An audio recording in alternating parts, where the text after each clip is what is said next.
CBS, Chris Smith pulled off an amazing victory over Lawrence Okolie, who really held and wrestled and grappled and tied up probably for over half the fight, maybe even more than that.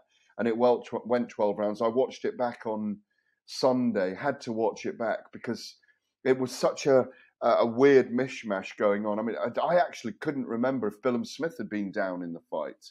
But obviously it was Okolie down 3 times. A couple of them a little bit dubious. One exhaustion, one a genuine knockdown, maybe one a slip. But his hands did touch on the exhausted one. 2 points deducted for holding. He used his head. He wasn't dirty. He had periods of massive attacks, catching Smith on the ropes. But ultimately, Smith held to his game plan. They knew Okolie well. Obviously, hundreds of rounds they'd sparred together, and a very emotional win for him, with him revealing that his mother had cancer recently as well. But overall, Bournemouth has a new champion. It's done great things for the South Coast, but all the focus really has been on what happened to Lawrence Okolie in this fight. It was just such a strange 12 rounds because we know Okolie's got a reputation as a punch and hold style fighter, and you expect as much.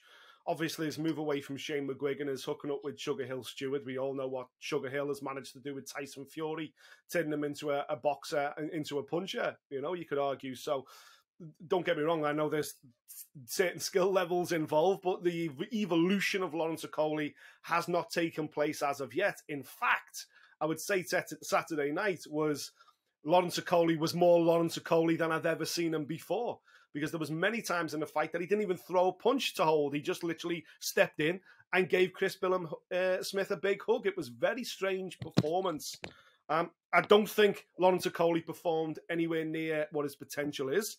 I don't think there's been a British fighter crowned as world champion who landed as few shots as Chris Smith actually landed over 12 rounds. If you go back, I watched it on Sunday through a bit of a microscope, and the actual clean punches Chris Smith lands, you can count on 2 hands, and yet he marches off with a world title. But again, I've got no issue with the result whatsoever. For me personally, certainly when I watched it back as well, I, for one, and I'm super critical of officials, certainly here in the UK, because we need to get our own house in order before we look at anybody else. But I thought Marcus McDonnell was outstanding. I think he was correct to take points off. He was correct to continue to warn Lawrence Okolie, and he was correct to score the 3 knockdowns, which, as you say, maybe slips, maybe something in there, but it was the fact that Okolie was caught and then was desperately trying to grab Smith to hug again when he fell over his own feet on 3 occasions. So Marcus McDonnell was outstanding.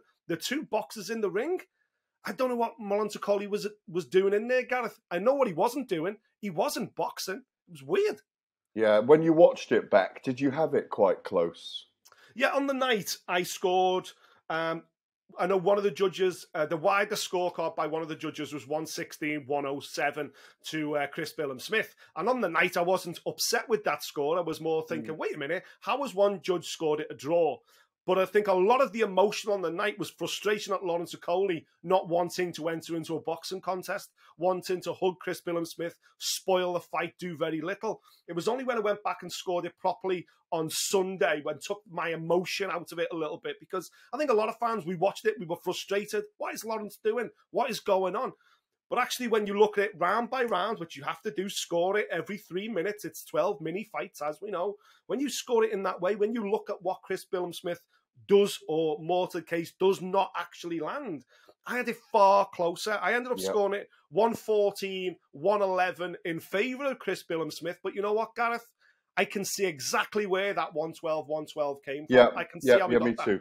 On the night, I gave it 113, 112 to Smith. Because I thought Lawrence Okolie was doing work. I mean, he had some massive attacks on Smith as well, as pinning him in the corner and was really going for it. Like you say, it was a very, very peculiar fight. I think the fear, I mean, I spoke to Marcus McDonnell afterwards, because in many ways, he did a good job of keeping the fight alive. But as I say, when I watched it back on Sunday, when I came to about the 7th warning, there were multiple. There was about 9 warnings, weren't there? Yeah.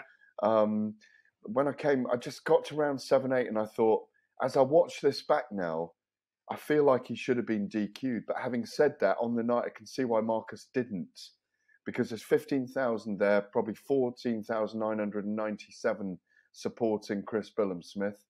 There was a bit of crowd trouble there as well, between football fans. I spoke to the security teams afterwards, and they quelled that.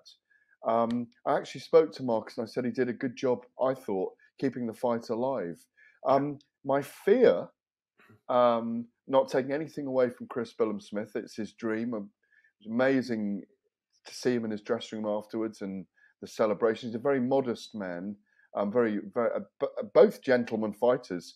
Even Lawrence Okolie was magnanimous afterwards and said, look, I'd like to fight again. I'd like to right the wrongs. But I think there's an element of, it's brilliant that we've got a new champion on that coast. The last guy from that area was Freddie Mills, 60 odd years ago. So it's brilliant when you get a development like that in an area like that. Bournemouth was on fire on Saturday night after the bout. Oh no, it was. Balmy nights in football grounds, as you know yourself. You've been there enough times. There's when there's a boxing match on and there's fans on the pitch and they get a chance to be on the pitch and watch an event. It is always a great spectacle. But this is what I want to put to you. Has Lawrence Okolie been rumbled now? Because he's had this style for a long time. Has he been rumbled? Will referees in his next fights, will they rumble him for this style now? Has Chris Billam-Smith and Shane McGuigan exposed something in him? And can he change his style even because he's over 30 now? Yeah, I think you'll find, there was an awful lot of talk in the build-up about his punch and hold style. Shane McGuigan, every interview he was in, he talked about it. It was very aware that the board and, of course, Marcus McDonnell would have been aware of it as well. But also, I just think that Lawrence turned it up to the max in this fight. I'd never seen him.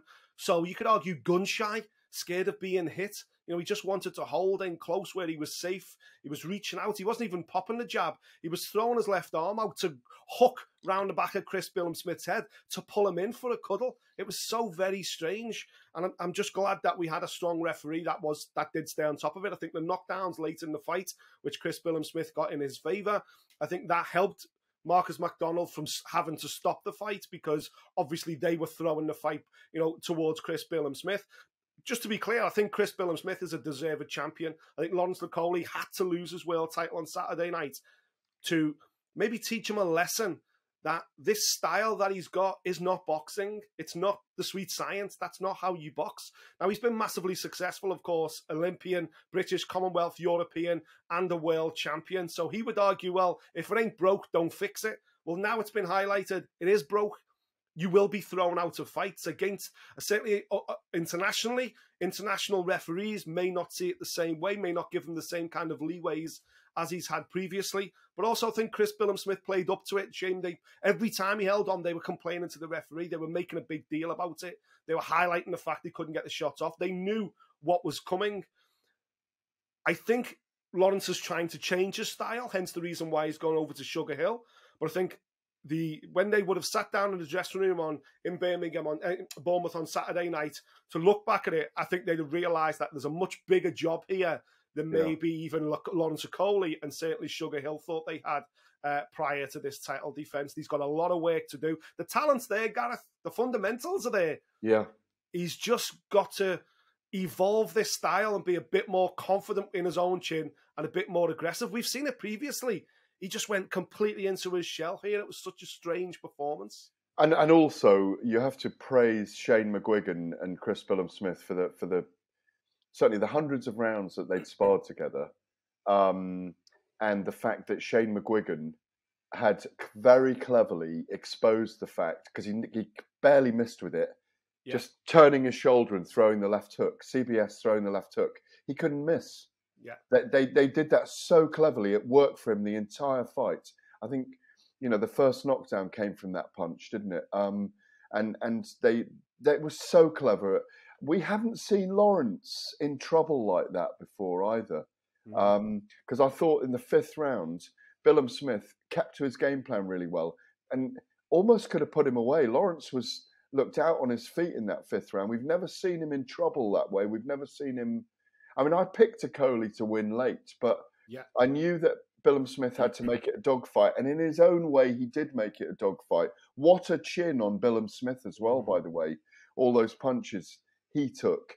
You know, a big gash on his eyebrow. He had internal and external stitches. I managed to get up close to him afterwards. In the dressing room, you know, they were doing the old Champione at the time. Do they rematch next, or Richard Riakporhe, who was there, does he get to fight Bellew Smith next? What in your view will Boxer do?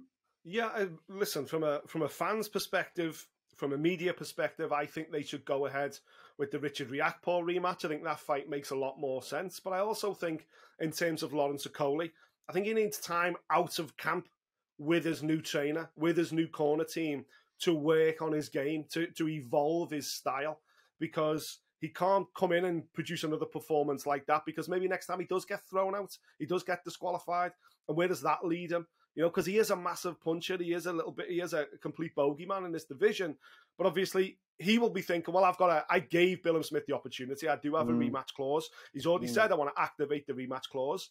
We've just seen what happened when he done a quick turnaround. Is the quality of his performance dropped substantially. And I think he just needs that little bit of a break now, that time away. Let Bellew Smith and Riakporhe fight for the belt.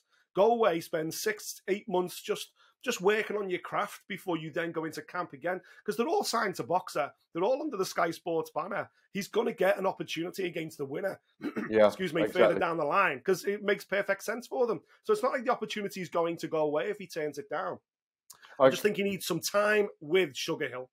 Yeah, I completely agree. And, you know, the irony in all of this is that I thought Lawrence made his biggest improvements under Shane McGuigan, where he was squatting more, he was going down on his haunches more, using his jab better. I thought he had a fantastic run with Shane. And in many ways, it was because this, which is now settled, his dispute with Matchroom and Eddie Hearn, and he'd moved away for a while, hadn't he? I think he moved to live in Dubai with his partner for a while. With his girlfriend, and he's still there. And as a result, he left Shane McGuigan. Let's see what Sugar Hill can do with him, because yes, he can augment his punching, but I'm not sure that he's going to really improve his boxing without being too critical of Sugar Hill's knowledge of boxing. Yeah, do you know what? I think there's some real hard conversations there, you know, as to whether they're the right fit for one another, as to whether they're going to continue to work. Because that's 2 performances we've seen with Sugar Hill being the lead in the corner now. And a lot of stuff, when we do go to the corner, we're hearing Sugar Hill say certain things, and Lawrence simply isn't doing it inside the ring. So I don't know whether that relationship was quite clicked yet, but it wouldn't surprise me if there was yet another change in that Lawrence Okolie corner, because somebody needs to bring out the best in Lawrence Okolie. When you do, you've cracked it. You could have the best cruiserweight on the planet, but he's also capable of producing performances like that on Saturday night, which, again, that's just not boxing. That is not the sport of boxing. Holding, hugging, it is just completely bizarre for someone that's achieved so much to produce that performance in his 20th professional fight. Seems like he's gone massively backwards to me.